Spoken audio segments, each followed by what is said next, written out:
Hola a todos, mi nombre es Daniel de la Torre Diamante, soy otorrinolaringólogo del Instituto Superior de Otorrinolaringología y también soy parte del equipo quirúrgico del Centro de Implantes Cocleares Profesor Diamante. Hoy les voy a hablar sobre hipoacusia súbita.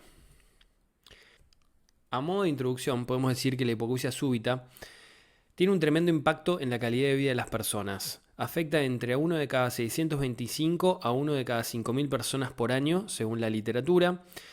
Y suele ser unilateral, aunque excepcionalmente puede llegar a ser bilateral.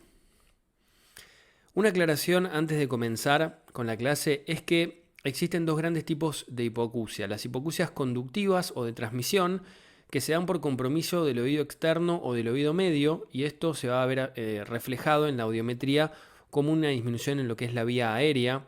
Y están las hipoacusias neurosensoriales o perceptivas, que se dan por afectación de la cóclea o de la vía auditiva, y esto se va a traducir en una disminución en lo que es la audición a expensas de la vía ósea en el audiograma. Por definición, una hipoacusia súbita es la pérdida brusca de la audición en menos de 72 horas a expensas de la vía ósea. Debe ser de al menos 3 frecuencias consecutivas del audiograma y de por lo menos 30 decibeles. ¿Sí? Como podemos ver en el gráfico de este audiograma, podemos ver que el oído derecho se encuentra dentro del límite de normalidad, pero en el oído izquierdo, que es el que está reflejado en azul, podemos apreciar que hay una disminución, una hipoacusia profunda. Algo que es muy importante es que cuando recibimos un paciente a la consulta con una hipoacusia unilateral, lo primero que tenemos que hacer es descartar que no tenga una hipoacusia conductiva. Esto lo vamos a realizar por medio de la otoscopía y de la acumetría, o sea, de las maniobras con los diapasones.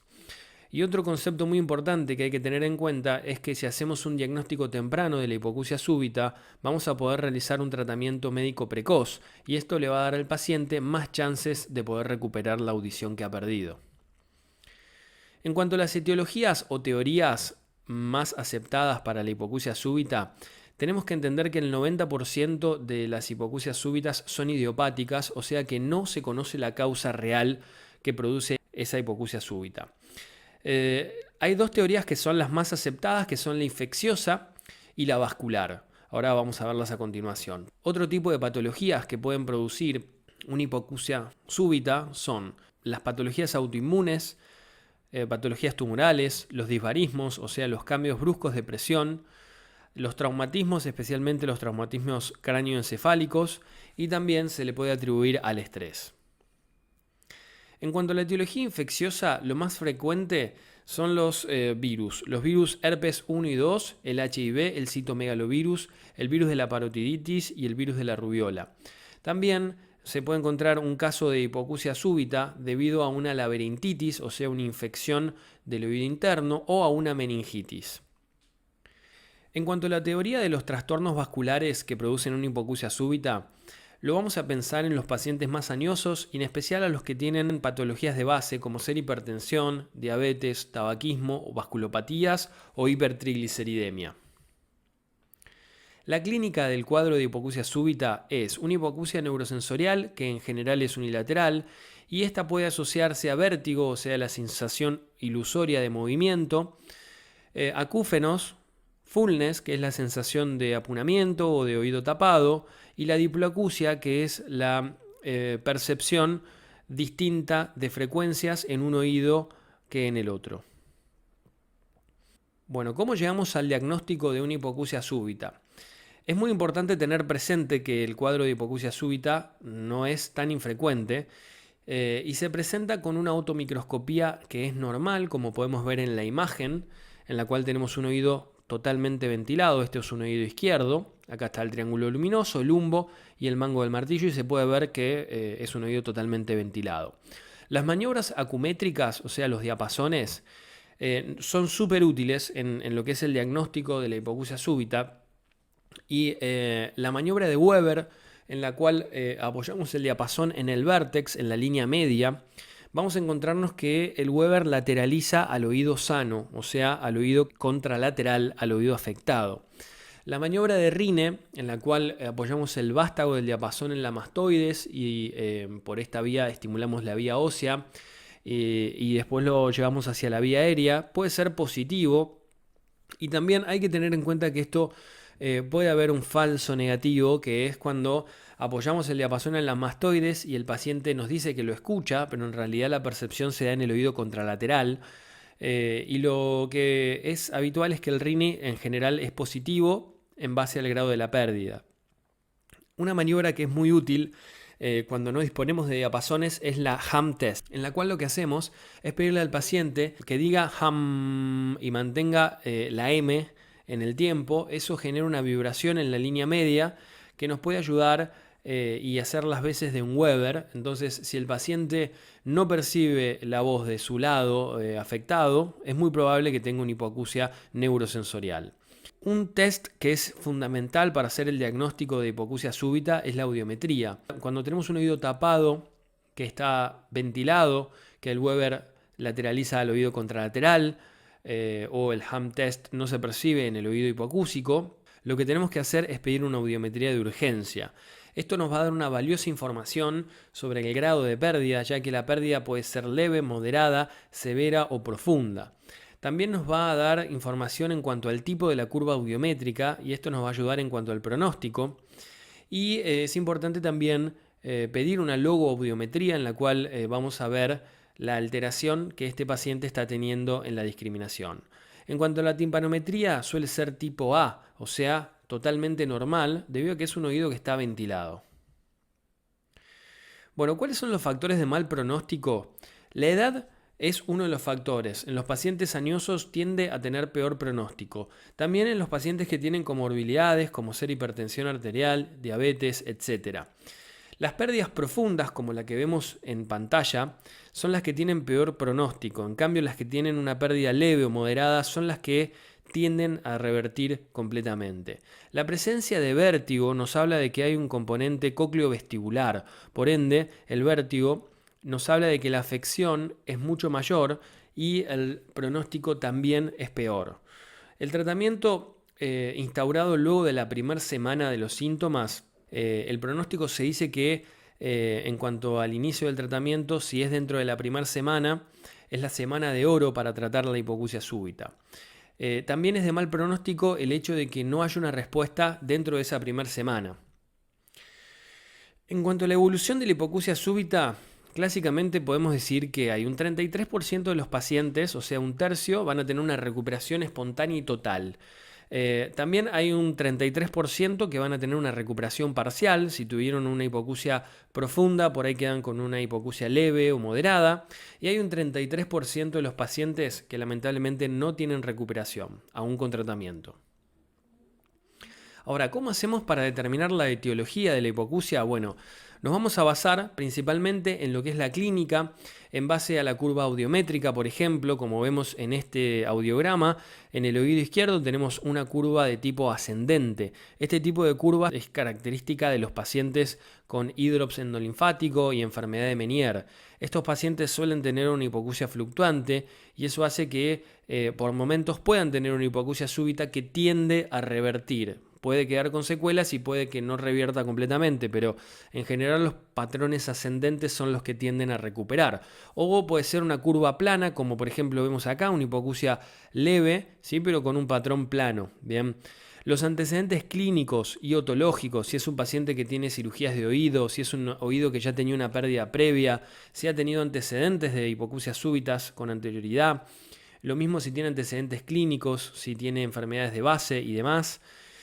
También la logoaudiometría nos va a dar importantes datos en cuanto a lo que es posibilidad de recuperación mediante un audífono, ¿sí? Si es un paciente que tiene un gran reclutamiento, o sea, un descenso importante luego de la máxima discriminación en la logoaudiometría, bueno, lamentablemente ese paciente no va a tener un gran beneficio con los otoamplífonos.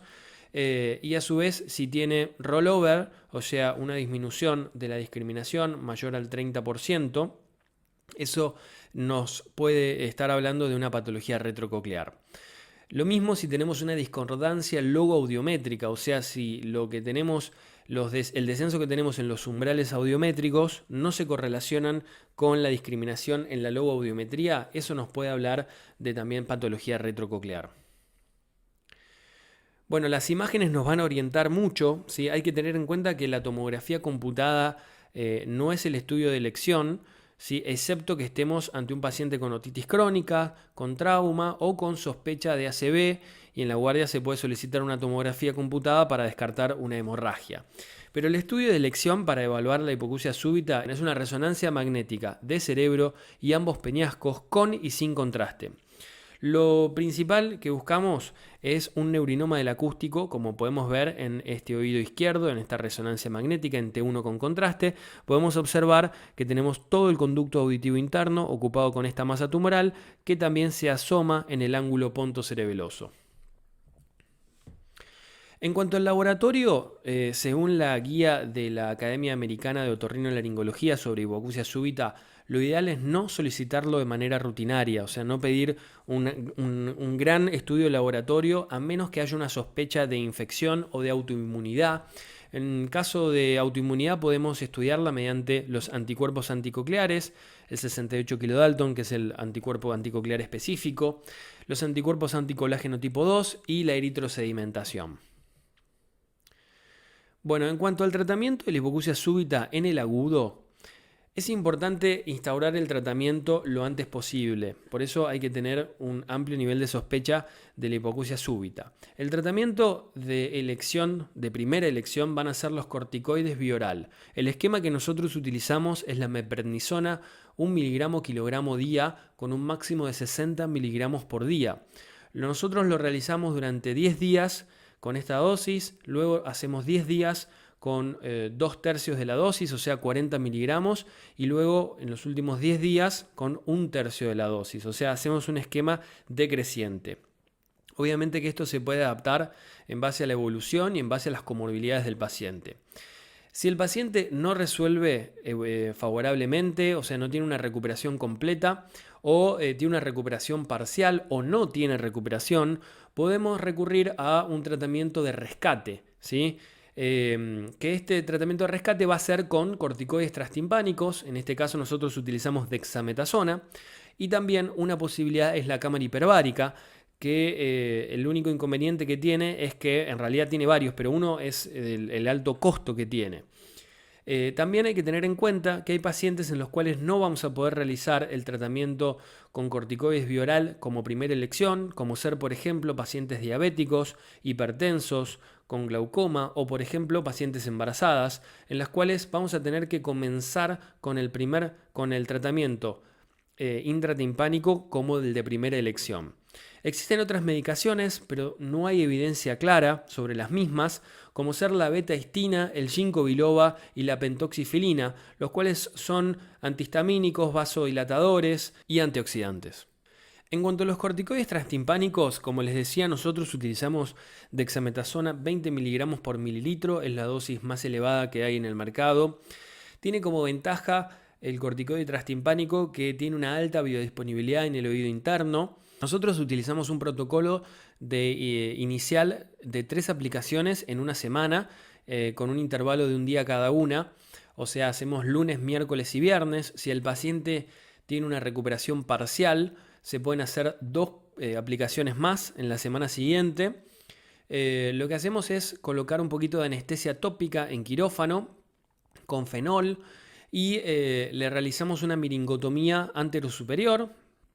Lo que hacemos es pedirle al paciente que mantenga a la ampolla de dexametasona en la mano durante 5 minutos antes de la aplicación, cosa de calentar un poco la ampolla. Esto evita que el paciente tenga vértigo.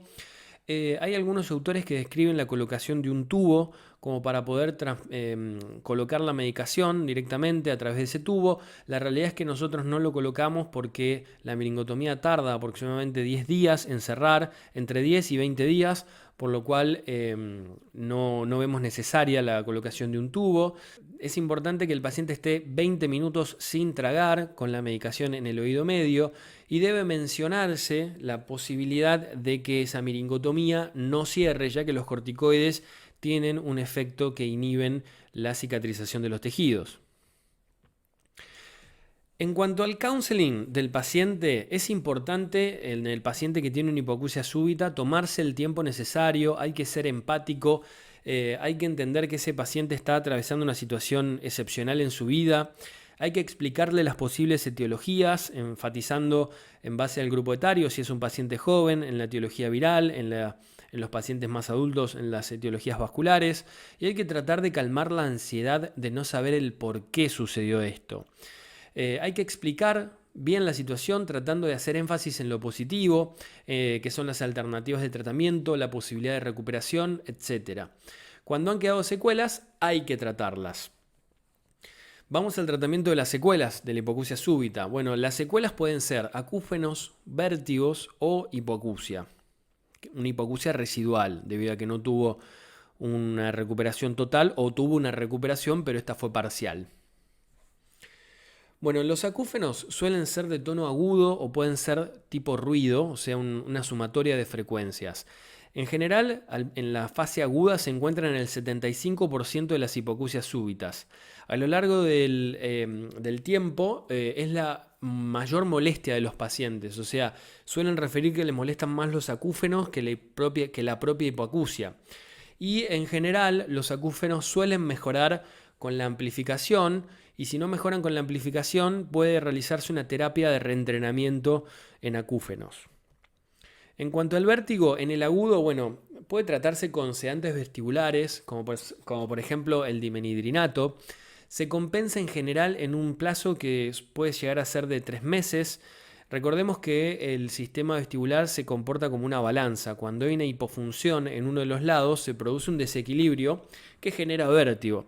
Ese desequilibrio puede recuperarse, así como se recupera la audición, o, aunque no se recupere, puede compensarse mediante los otros componentes del aparato del equilibrio. Cuando se cronifica esa inestabilidad que suele quedar en los pacientes, suele mejorar con la rehabilitación vestibular. En cuanto a la hipoacusia unilateral que puede quedar en estos pacientes como secuela, es importante entender que es una secuela que altera muchísimo la calidad de vida. Esto genera problemas, por ejemplo, para lo que es la localización de los sonidos. El paciente que escucha de un solo lado no puede discriminar si un sonido viene de la derecha o viene de la izquierda. Por supuesto, si viene de atrás tampoco. Tiene una pérdida importante en lo que es la discriminación de la palabra, especialmente en los ambientes ruidosos.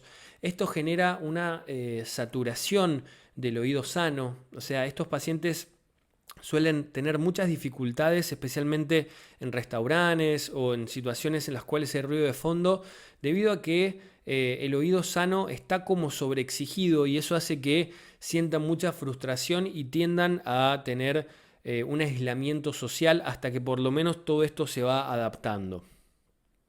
En base al grado de pérdida de la hipoacusia, es importante tener en cuenta que podemos compensar esa pérdida, ¿sí? Podemos, mediante distintas ayudas auditivas, hacer que el paciente compense ese déficit.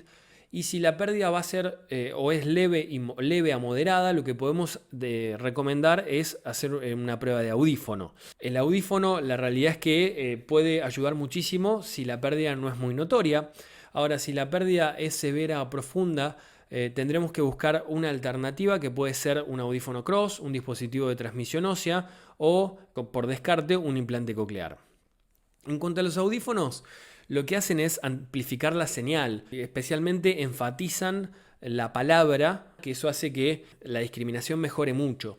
Es ideal para, como decíamos, hipoacusias leves a moderadas y la realidad es que actualmente los audífonos son muy discretos, muy estéticos, tienen un buen rendimiento si la discriminación en la logoaudiometría es bueno.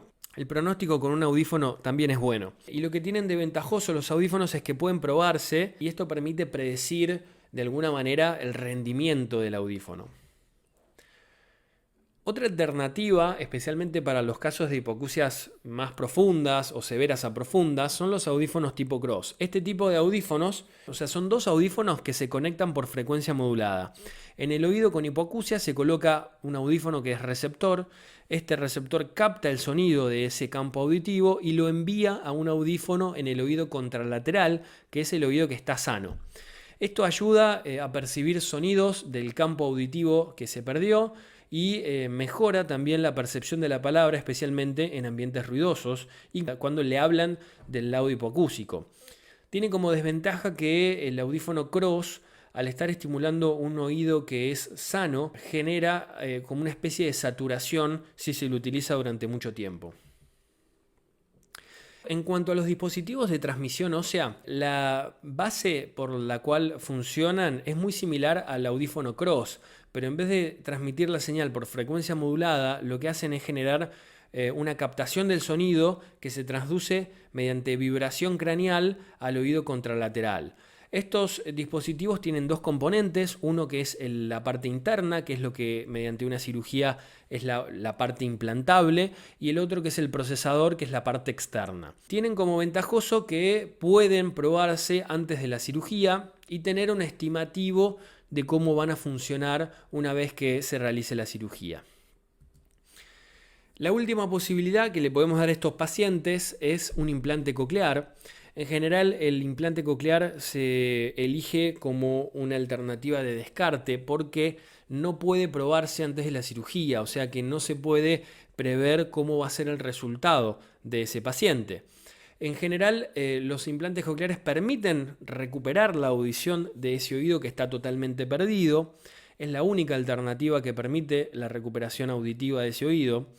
Da una recuperación parcial de la estereoacusia. La estereoacusia es la capacidad de percepción sonora de los dos oídos. Y la realidad es que en general los implantes cocleares en las hipoacusias unilaterales suelen indicarse cuando el acúfeno es muy fuerte y no puede disminuirse de ninguna manera.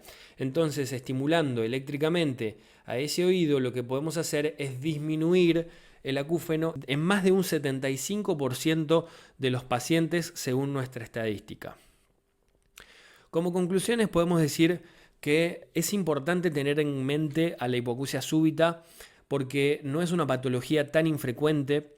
El diagnóstico y tratamiento precoz ayudan a que el paciente tenga mayor probabilidad de recuperación de la audición.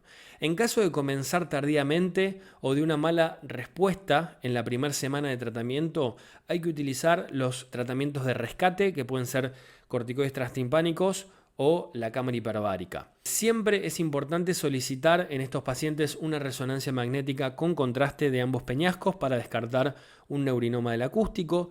Y hay que tener en cuenta que en estos pacientes hay que ser empáticos y hay que ofrecer las posibilidades terapéuticas que se van a adaptar a cada paciente. Muchísimas gracias por visualizar y nos veremos pronto en otra clase.